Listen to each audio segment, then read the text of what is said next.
अनधिकृत झालं होतं मागासपासून. तर डीबीटी जी योजना आहे, तर याच्यामध्ये निवडणुका सुरू आहेत, प्रचार घरोघरी केला जातो आहे आणि अशातच लोकांचे फोन वाजतात आणि मेसेज येतो की तुमच्या खात्यामध्ये सरकारकडून पैसे आले आहेत. हो. तर मग महिलांकडे जर अशा पद्धतीने पैसे येत असतील निवडणुकांच्या काळामध्ये, बिहारमध्ये सुद्धा तेच पाहिलं आपण, 10,000 तिथे आले, इथे 1500 आले आणि बॅकलॉग सुद्धा काही लोकांच्या खात्यांवर आलेले आहेत. तर याचा किती परिणाम या निवडणुकीवर झाला आहे? नाही, होतो तो. आणि सगळ्यात महत्वाचं मी या गोष्टीला डीबीटी म्हणजे डायरेक्ट बेनिफिट ट्रान्सफर आपण ज्याला म्हणूया, की डीबीटी हा केवळ लाडकी बहीण नाही, वेगवेगळ्या डीबीटीज पण आहेत. शिष्यवृत्त्या थांबवल्या जातात, त्या निवडणुकांच्या आधी दिल्या जातात. काही वेळेला असं होतं की जर तुमची 6,000 रुपयाचा हप्ता घ्यायचा असेल तर 3,000 दिला जातो, 3,000 थांबवला जातो, जेणेकरून लोकांना भीती असते की अरे यांचं सरकार नाही दिलं, यांना मतदान नाही केलं तर कदाचित पुढचा हप्ता येणार नाही. सो हे सगळं भीतीचं मतदान आहे, ही सगळी भीती आहे. आज मला सांगा की महिलांना जे पैसे आले, तर तुम्हाला मकर संक्रांतीचा मुहूर्त लागतो का पैसे द्यायला? कुठल्या मुहूर्ताला पैसे देताय तुम्ही? आज भारत एक सेक्युलर देश आहे. तुम्हाला मुहूर्त कशाला पाहिजे? तुम्हाला डिसेंबरचं अनुदान डिसेंबरमध्ये देता आलं असतं, जानेवारीचं जानेवारीमध्ये देता आलं असतं. तुम्ही जानेवारीचं अनुदान अर्ध्या महिन्यावर देण्याचा प्रयत्न केला, अग्रिम देण्याचा प्रयत्न केला आणि त्या अग्रिमला विरोध झाला नसता तर तो दिला अग्रिमला त्यांनी सांगितलं. मी मगाशी म्हणत होतो की जिथे निवडणूक आयोग, न्यायपालिका यांचे निर्णय जे येतात, या निर्णयांची चिकित्सा व्हायला पाहिजे. या न्यायपालिकांना खरोखर थोडी लाज वाटली पाहिजे की आज तुमचे कुठलेही निकाल हे आंतरराष्ट्रीय कुठल्याही ज्युडिशरीच्या कुठल्याही फोरममध्ये सायटेशनसाठी वापरले जात नाहीत. ही भारतीय न्याय व्यवस्थेसाठी अतिशय लज्जास्पद गोष्ट आहे.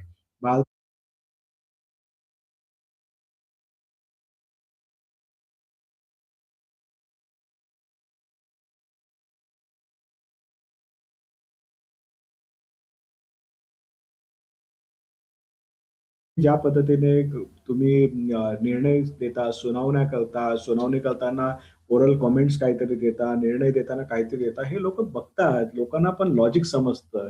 काही वेळेला आपण म्हणतो की लिगल आणि लॉजिकल अशा दोन्ही गोष्टींच्या बाबतीमधलं काही वेळेला तुम्हाला लिगल नसेल समजत पण लॉजिकल तर समजतात ना गोष्टी. काही लोकांना लिगलही समजतात. त्याही अलीकडच्या काळात ना एक ट्रेंड आलेला आहे की निकालांमध्ये ताशेरे ओढले जातात, पण निकालात काहीच येत नाही. निकाल म्हणजे ओरल याच्यामध्ये सातत्याने येत आहे आणि जजेस आपला जो कंड आहे तो ओरल याच्या रिमार्क्स मध्ये शमून घेतात आणि निकालामध्ये मात्र काही देत नाहीत. या देशातल्या सर्वोच्च न्यायालयाने शेड्यूल 10 ची थट्टा करून सगळ्यात मोठं उदाहरण आपल्याला दिलेलं आहे. सो अशा स्वरूपामध्ये अशा पद्धतीने आपण ह्या सगळ्या गोष्टी पाहत होतो. डीबीटीचा निवडणुकांच्या आधी येणारे हप्ते ही लाच आहे, ही सरळ सरळ लाच आहे आणि या गोष्टी निवडणूक आयोगाला माहिती आहेत. निवडणूक आयोगाच्या अकार्यक्षमतेवर आणखी किती बोलावं, म्हणजे मी मगाशी बोललेलो आहे. कदाचित निवडणूक आयोगातील माझे सहकारी किंवा कोणी ऐकत असतील तर त्यांनी खरोखर आत्मपरीक्षण करायला पाहिजे की आपण खरोखर या लोकशाहीची थट्टा करतो का, हत्या करतो का, आणि आपण ज्या शपथा घेऊन ज्या मोटिवेशनने प्रशासकीय सेवेत आलो होतो, लोकांची सेवा करायची आहे, हे तुम्ही विसरलेला आहात का? या सगळ्या गोष्टींपासून तुम्ही दूर गेलेला आहात का? आणि जो थोडा जो शिल्लक असेल तुमच्यामध्ये, जो स्पार्क, जी ठिणगी, तर थोडं थोडं तरी निदान कमीत कमी आपापल्या पातळीवर विरोध करायला लागा. कदाचित कागदांवर घेऊन या आणि हे कागद नंतर बोलायला लागतात. तो तुमचा डिसेंट आहे ना, तो कागदावर घेऊन या. तो डीबीटी हा सगळ्यात मोठं टूल आहे, सगळ्यात मोठं वेपन आहे ब्रायबिंगचं आणि निवडणुका याच्यावर फिरवतात. मग महाराष्ट्रातल्या लाडक्या बहिणी एवढ्या कर्मदळिद्री आहेत की त्यांना 1,500 मिळतात. बिहारमध्ये 10,000 मिळाले. त्यांना 2100 सांगितले, 2100 मिळाले नाही. आता 2100 मिळायचे असतील तर आता चाळणी लागणार आहे. म्हणजे लाभार्थ्यांची संख्या कमी करा आणि मिळणाऱ्या पैशाचं हे वाढवा. सो ह्या मधून घडणाऱ्या आणखीन एक सगळ्यात मोठा प्रॉब्लेम जो मला इथे अधोरेखित करायचा आहे तो म्हणजे की ह्या लाडक्या बहिणी, आपले हे 1,500 रुपये देणारा आपला हा भाऊ, सत्तेत बसलेला भाऊ, हा आपल्यावर रुसू नये, नाराज होऊ नये. हा आपले 1,500 रुपये हे जे मिळतात आपल्याला, हे त्याने बंद करू नये. याच्यासाठी या सगळ्या लाडक्या बहिणी महिला अत्याचारावर बोलत नाहीत, त्याच्या आंदोलनाला येत नाहीत लैंगिक शोषणाच्या बाबतीत आवाज उठवत नाही. बदलापूरचं प्रकरण तर विसरूनच गेले. तिथे त्याला स्वीकृत नगरसेवक बनवून मग? टाकलं तरी महिला रस्त्यावर नाही उतरल्या.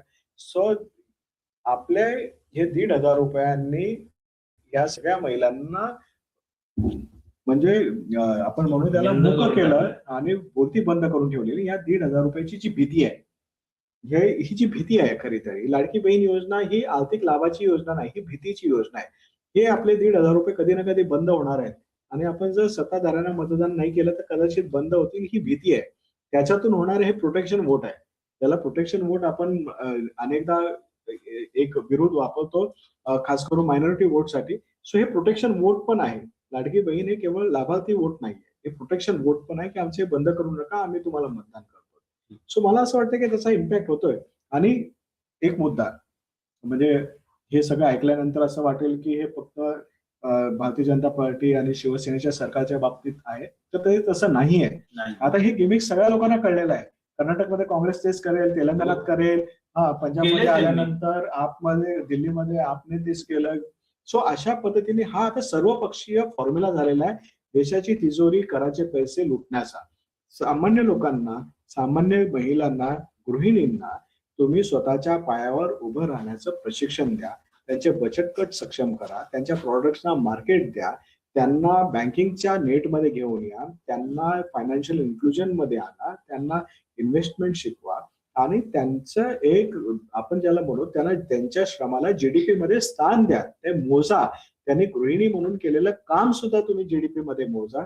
जे आपण एसडीजीज म्हणतो, सस्टेनेबल डेव्हलपमेंट गोल्स, त्या सस्टेनेबल डेव्हलपमेंट गोल्स मध्ये महिलांचा वाटा हा प्रचंड मोठा आहे. त्याच्यामधील अनेक गोल्स हे महिला सेंट्रिक आहेत आणि ह्या देशाचं पॉप्युलेशन, इथले मतदारांची संख्या, उमेदवारांची संख्या काही काळानंतर ही 50% असणार आहे. ही अर्धी पॉप्युलेशन तुम्ही अशा पद्धतीने लाचार बनवू नका. अशा पद्धतीने त्यांना राजकीय फायद्यासाठी म्हणून वापरू नका. त्यांना युटिलाइज करा, त्यांना चॅनलाइज करा, मोबिलाइज करा, त्यांना नवीन टूल्स द्या, नवीन एआय शिकवा त्यांना तुमच्या मुलांना एआय येतं, महिलांना सुद्धा एआय शिकवा, वर्क फ्रॉम होम करू द्या त्यांना फास्ट इंटरनेट द्या, त्याचे पैसे सरकारने भरावेत आणि त्यांना कॉम्प्युटर्स द्या, लॅपटॉप्स द्या, ते घरून काहीतरी काम करू शकतात, काही वेल्थ जनरेट करू शकतात. अशा पद्धतीचं काहीतरी वातावरण निर्माण करा, तर या देशाची प्रगती होईल ना, हा देश पुढे जाईल. या 1,500 रुपयामध्ये काय झालं म्हणजे मी टीका नाही करत आहे, या 1,500 रुपयांमधून जे काही चांगलं झालेलं आहे ते सांगतो. तर अनेक महिलांना हे 1,500 सुद्धा फार मोठी रक्कम आहे आणि त्याची शिकतो, खास करून मुलीला शिकवण्या. मी काही महिलांचे इंटरव्ह्यूज पण केलेत. मुलीला शिकवण्याकडे जास्त कल असतो, स्वतः काही स्किल शिकण्याकडे पण कल आहे.